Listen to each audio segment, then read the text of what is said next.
Tentação e libertação, ou a grande tentação e a libertação graciosa de José.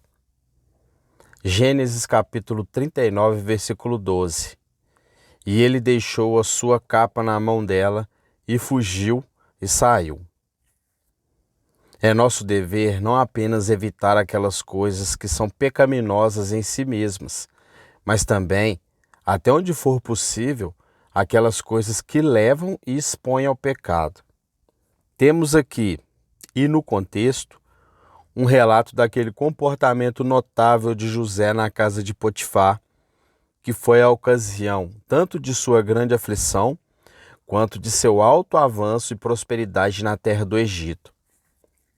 Lemos no início do capítulo como José, depois de ter sido tão cruelmente tratado por seus irmãos e vendido ao Egito como escravo, foi promovido na casa de Potifar, que o havia comprado. José era alguém que temia a Deus e, portanto, Deus estava com ele e influenciou tanto o coração de Potifar, seu senhor, que, em vez de mantê-lo como um mero escravo, para o qual foi vendido, ele o fez seu mordomo e supervisor de sua casa. E tudo o que ele tinha foi colocado em suas mãos, tanto que nos é dito no versículo 6 que ele deixou tudo o que tinha em suas mãos e ele não sabia de nada que tinha, exceto o pão que ele comia. Enquanto José estava nessas circunstâncias prósperas, ele encontrou uma grande tentação na casa de seu senhor. Somos informados de que, sendo ele uma pessoa boa e bem favorecida, sua senhora lançou seus olhos sobre ele e o desejou, e usou toda a sua astúcia para tentá-lo a cometer impureza com ela. A respeito dessa tentação e seu comportamento sob ela, muitas coisas são dignas de serem notadas. Particularmente, podemos observar quão grande era a tentação sob a qual ele estava. Deve ser considerado que José estava agora em sua juventude, uma época da vida quando as pessoas são mais propensas a serem vencidas por tentações dessa natureza. Ele estava em um estado de prosperidade inesperada na casa de Potifar, o que tem uma tendência a elevar as pessoas, especialmente os jovens, fazendo com que eles caiam mais facilmente diante das tentações. E então, a superioridade da pessoa que colocou a tentação diante dele tornou-a muito maior.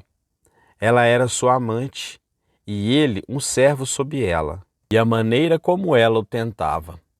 Ela não apenas se comportou assim em relação a José, a ponto de lhe dar motivos para suspeitar que ele poderia ser admitido em tal conversa criminosa com ela, mas ela propôs isso diretamente a ele, manifestando claramente sua disposição para isso. De modo que aqui não havia tal coisa como suspeita de sua relutância em detê-lo, mas uma manifestação de seu desejo de atraí-lo para isso. Sim, ela parecia muito envolvida no assunto, e não havia apenas seu desejo manifestado de atraí-lo, mas sua autoridade sobre ele para impor a tentação. Ela era sua amante, e ele bem podia imaginar que, se recusasse totalmente uma concordância, ela incorreria em seu desagrado. E ela, sendo a esposa de seu mestre, tinha poder para fazer muito em sua desvantagem e tornar suas circunstâncias mais desconfortáveis na família. E a tentação foi maior, pois ela não o tentou apenas uma vez, mas frequentemente, dia após dia. Versículo 10. E finalmente se tornou mais violenta com ele. Ela o agarrou pela roupa, dizendo: "Deite-se comigo." Seu comportamento foi muito notável sob essas tentações. Ele recusou absolutamente qualquer conformidade com elas. Ele não deu nenhuma resposta que se manifestasse como se a tentação o tivesse conquistado, tanto a ponto de hesitar sobre isso, ou de deliberar sobre isso. Ele não obedeceu em nenhum grau, nem ao ato grosseiro que ela propôs, nem a nada que tendesse a isso, ou que pudesse ser gratificante para a sua inclinação perversa. E ele persistiu resoluto e inabalável sob suas solicitações contínuas. Versículo 10. E aconteceu que, falando ela a José dia após dia, ele não lhe deu ouvidos para se deitar com ela ou para estar com ela. Ele, ao máximo, evitou estar onde ela estava. E os mesmos motivos e princípios pelos quais ele agiu, manifestados por sua resposta às solicitações dela, são notáveis. Ele primeiro expõe a ela o quão injuriosamente ele agiria contra seu mestre, se ele cumprisse com sua proposta. Eis que meu mestre entregou tudo o que ele tem em minhas mãos. Não há ninguém maior nesta casa do que eu, nem ele me negou nada, exceto a ti, porque tu és sua esposa. Mas ele não procedeu a informá-la daquilo que, acima de todas as coisas, o dissuadiu de uma conformidade, a saber, que seria uma grande maldade e pecado contra Deus. Como farei isso se pecarei contra Deus? Ele não faria tal coisa, pois não prejudicaria seu mestre, mas o que influenciou mais do que tudo nesta ocasião foi o medo de pecar contra Deus. Por esse motivo, ele persistiu em sua resolução até o fim. No texto, temos um relato de seu comportamento sob a última e maior tentação que ele teve dela. Essa tentação foi grande, pois foi em um momento em que não havia ninguém na casa, exceto ele e sua amante. Versículo 11. Houve uma oportunidade de cometer o fato com maior segredo, e neste momento parece que ela estava mais violenta do que nunca. Ela o agarrou pela roupa. Ela o agarrou como se estivesse decidida a atingir seu propósito com ele.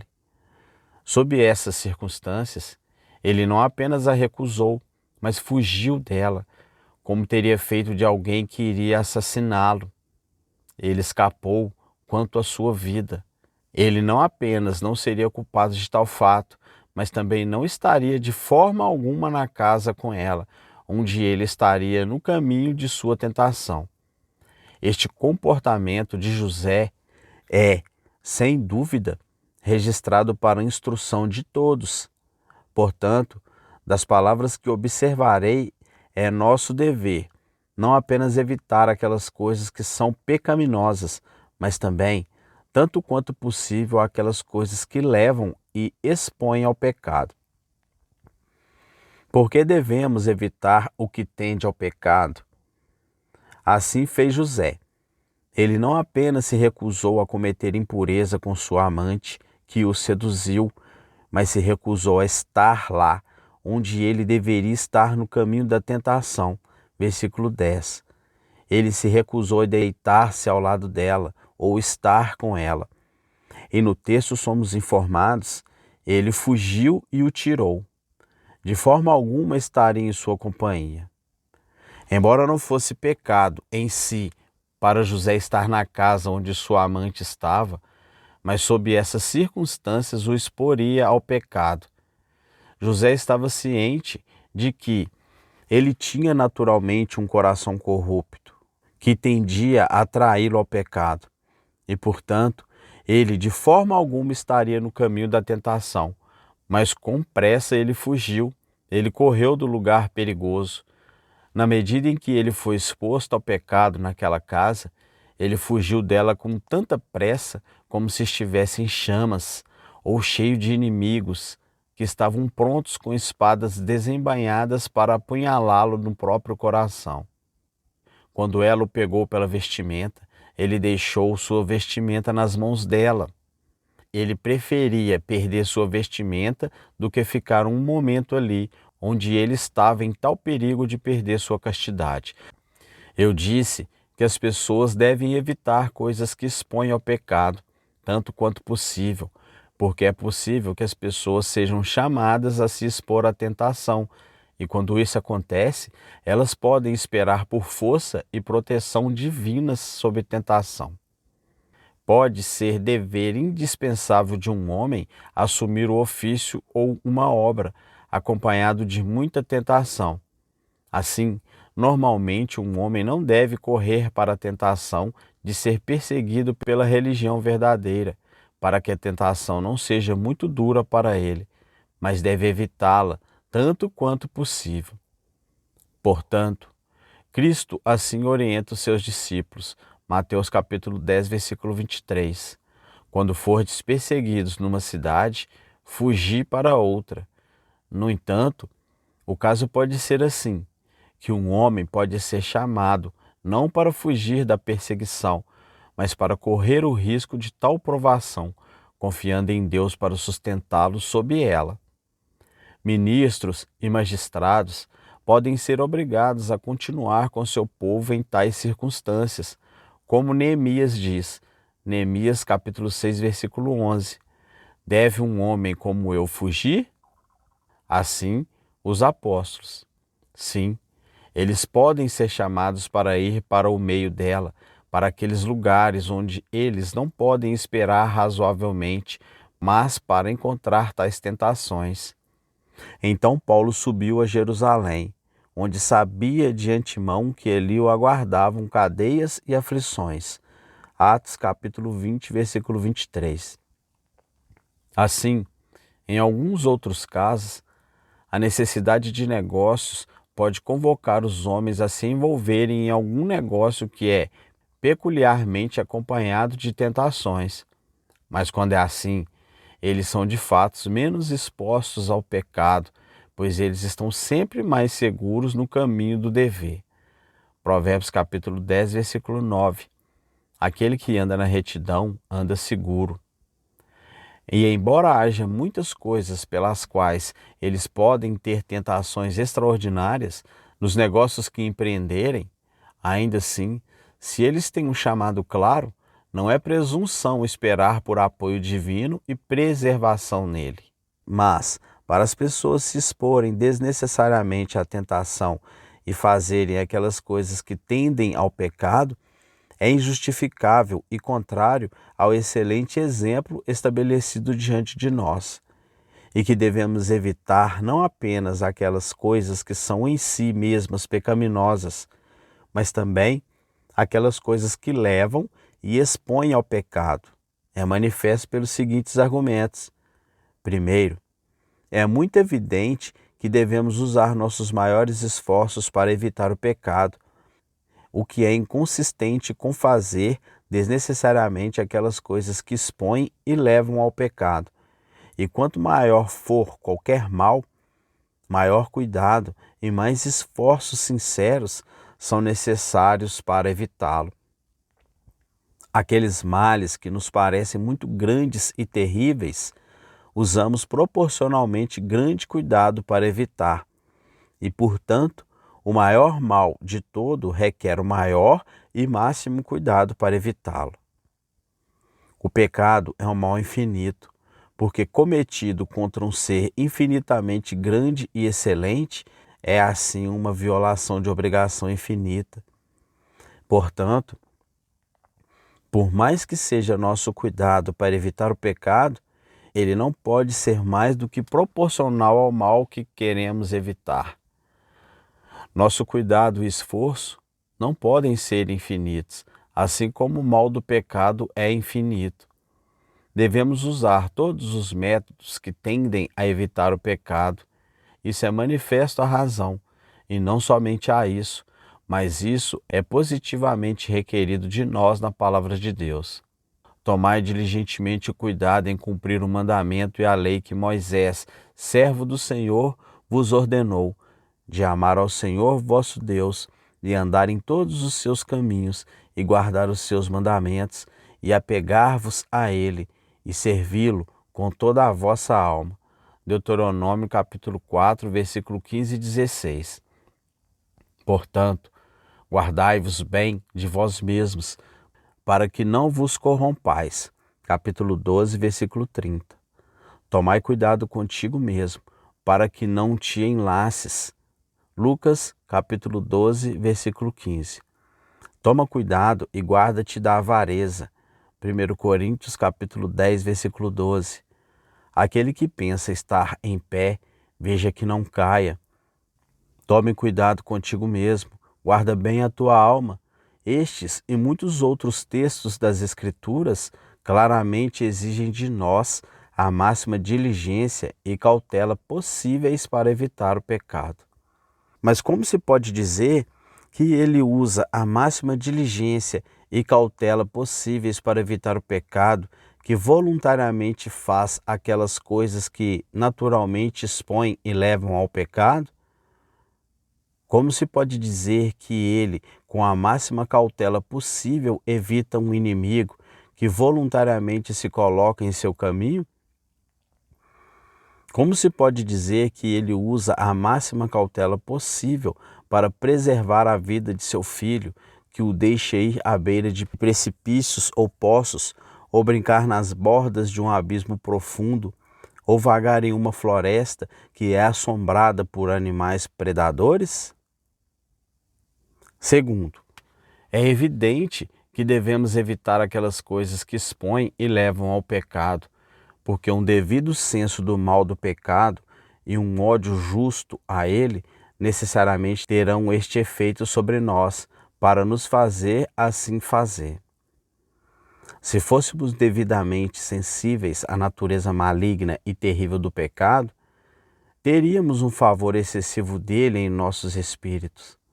Nós o odiaríamos mais do que a morte e deveríamos temê-lo mais do que o próprio diabo, e temê-lo assim como tememos a condenação.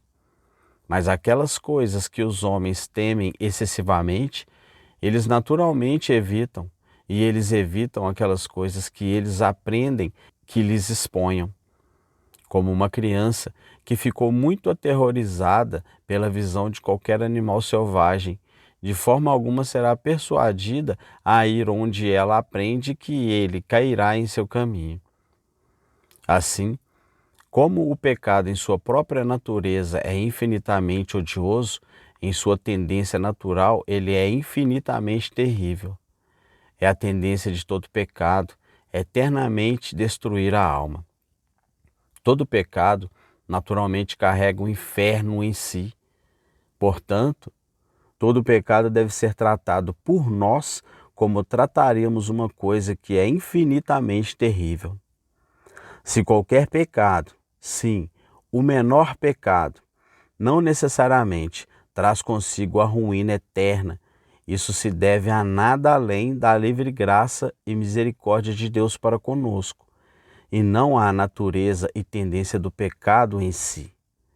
Mas certamente não devemos tomar menos cuidado para evitar o pecado ou tudo o que tende a ele, pela liberdade e grandeza da misericórdia de Deus para conosco, através da qual há esperança de perdão, pois isso seria de fato um abuso de misericórdia muito ingrato e vil.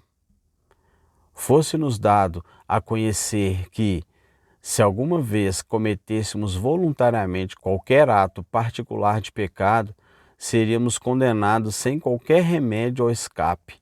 Não deveríamos temer excessivamente a comissão de tal? Não deveríamos ser muito vigilantes e cuidadosos para ficarmos o mais longe possível desse pecado e de tudo o que possa nos expor a ele e que tenha alguma tendência a despertar nossas concupiscências ou a nos trair para tal ato de pecado? Consideremos então que, embora o próximo ato voluntário de pecado conhecido não resulte necessária e inevitavelmente em condenação certa, certamente a merecerá. Com isso, realmente merecemos ser rejeitados sem qualquer remédio ou esperança. E só pode ser devido à graça livre, que não será certamente e irremediavelmente seguido de tal punição. E seremos culpados de um abuso tão vil da misericórdia de Deus para conosco, a ponto de tirar encorajamento dela para nos expor mais ousadamente ao pecado? Terceiro, É evidente que não devemos apenas evitar o pecado, mas as coisas que expõem e levam ao pecado, porque é assim que agimos em coisas que pertencem ao nosso interesse temporal. Os homens evitam não apenas as coisas que são em si mesmas a mágoa ou ruína de seu interesse temporal, mas também as coisas que tendem ou expõem a ele, porque eles amam suas vidas temporais. Eles não apenas evitarão se matar, mas são muito cuidadosos para evitar aquelas coisas que colocam suas vidas em perigo, embora eles não saibam certamente se podem escapar. Eles são cuidadosos para não passar por rios e águas profundas em gelo podre, embora eles não saibam certamente que cairão e se afogarão.